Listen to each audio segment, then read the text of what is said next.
Driver অটোমোবাইলে সকলকে স্বাগত। তো আমি একটা নতুন গাড়িকে একটা সমস্যা নিয়ে এসেছি, ভিডিওটা সম্পূর্ণ দেখার জন্য সকলকে অনুরোধ রইলো। তো এটা হচ্ছে গ্ল্যামার BS4, কিন্তু প্রোগ্রাম এফআই মানে ফুয়েল ইনজেকশন বেলা বা ইনজেক্টর বেলা। তো গাড়িটা মোটামুটি কাল থেকে দোকান আছে, সারাদিন লাড়াখাড়া করেও আমরা সমস্যার সমাধান করতে পারিনি। তো আজকে সকালে এসেই মেন ট্যাঙ্কিটা নামালাম ফার্স্টে, তারপর ভাবলাম যে সব সমস্যা চেক করলাম, বাট সমস্যা যখন ধরতে পারলাম না, তখন এটা হচ্ছে ইসিউ মানে ইনবিল্ড ইস টোটাল বডি ইসিউ সেট আছে এটার সাথে। তখন এবার জ্যাকটা খুললাম, তখনই মেন সমস্যা ধরা পড়লো।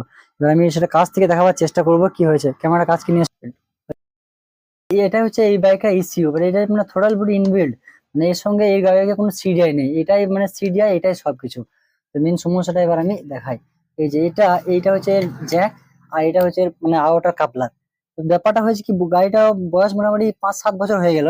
তো কাস্টমার অনেকদিন বাইক ধোয়া পড়ে গেলে কিন্তু ওয়াশ করেনি। মেন ফল হয়েছে কি, জং লেগে এই যে এখানে পিন আছে, এই যে দেখা এখানে কাছে নিয়ে আসো, এইখানে একটা পিন ভেঙে ঢুকে থেকে গেছে। এই যে পিন, এই যে এইটা হচ্ছে পিন, এইটা হচ্ছে মেন পিন। মানে এটা হচ্ছে এই যে পিন, এইটা কালারটা দেওয়া আছে, এই তো ব্লুর উপরে একটা লাইট কালার ওয়্যার আছে। এইটা এইখান থেকে গিয়ে এইখানে এসছে, এই যে পাওয়ার কয়েল। এটা পাওয়ার কয়েলের সিগন্যাল বলে, মানে ডিসি সিস্টেম ইগনিশন সিস্টেম কাজ করে। এই পাওয়ার কয়েলে একটা লাল মানে 12 ভোল্ট, চাবি অন করলে 12 ভোল্ট ঢোকে, আর একটা হচ্ছে মানে কিক বা সেলফ মারার পর এইখান থেকে গ্রাউন্ডটা এই পাওয়ার কয়েলে প্রোভাইড করে, তারপর কিন্তু এখানে পাওয়ার কয়েল কারেন্ট দেয়। তো এখন সময় ওটা হলো যে এটাকে এখন উপায় তো কিছু নেই। এবার যদিও জাম্পার করা যায়, তো এবার দেখা যাক কাস্টমারের সাথে কথাবার্তা বলে কি করা যায়। এর দামও মোটামুটি ঠিকঠাক জানে, মোটামুটি এখন 7 থেকে 8 হাজারের মতো দাম হতে পারে।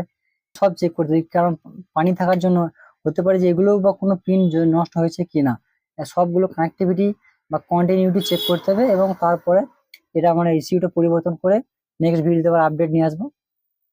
তো আমার এই ছোট ছোট বাইক রিলেটেড ভিডিওগুলো যদি তোমাদের ভালো লেগে থাকে, তো লাইক কমেন্ট শেয়ার করে অবশ্যই পাশে থাকো, যাতে পরবর্তীতে আরো ভালো ভালো ভিডিও নিয়ে আমি তোমাদের সামনে আসতে পারি। বা যদি কোনো বাইক রিলেটেড যদি কারো কোনো সমস্যা থাকে, সরাসরি মেসেজ করে বা কমেন্ট করে অথবা কন্ট্যাক্ট করে যোগাযোগ করতে পারো।